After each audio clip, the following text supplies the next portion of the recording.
So you saw the video with the police earlier today coming to my house? Yes. And do you think my mom was in the right?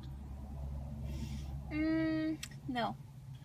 Do you think it's justified to call the police? I have another Hispanic lady also saying the same thing, that she agrees with me already.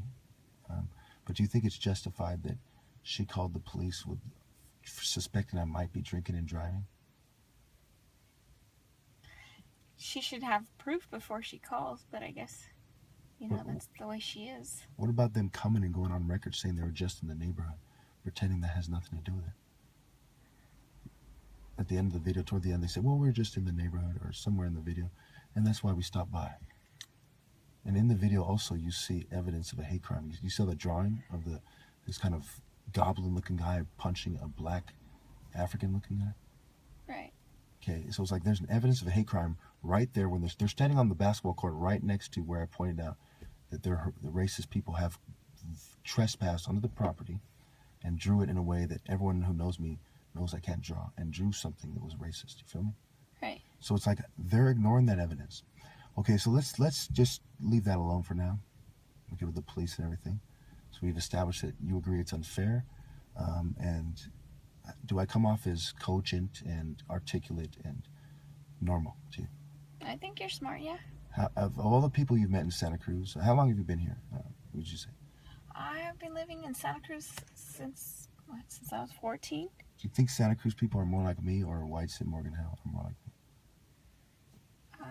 I think Santa Cruz is a nice place. I think that... The people specifically. Oh. Are the Rastas in here more like me, and the blacks here, or are whites in Morgan Hill more like me? I think you'd fare well in the Rasta community. So more so. Okay. So with that being said,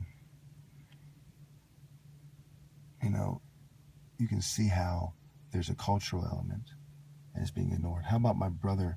You saw the text messages I showed you from the video of my brother, right? Yes. And he said that I was being delusional. Do you agree with that?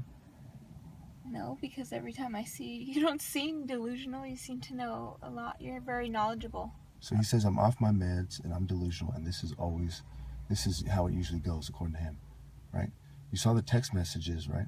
Right. And I was more logical than he was, would you say? Or you don't have to agree with me. Would you say, who do you think was more logical? The way I view you is like, those statements to me didn't make any sense, what your brother was saying, because I don't see you as an unstable person. How about the statements I made to my brother? Do they come off as delusional? No, I can see your argument because I myself have siblings that I don't talk to very often. If you lived in a small white town and your older brother was a complete house nigga, your little brother was neutral, and your parents were so whitewashed that your dad used to smoke a British pipe and speak with a British accent, and they wanted you to play stupid so they could make a business deal that probably would never happen, and the white power structure's plan is to blame it on me to break down the family and cause more strife over a business deal that never happened, and everything they're doing seems to imply that. Okay? Would you kiss a white racist shrink's ass and take your meds if you were me? No. Isn't that so far out of the question it's unbelievable? Yes. And what they're doing is so racist and unfair that all black people should stand with me. Yes.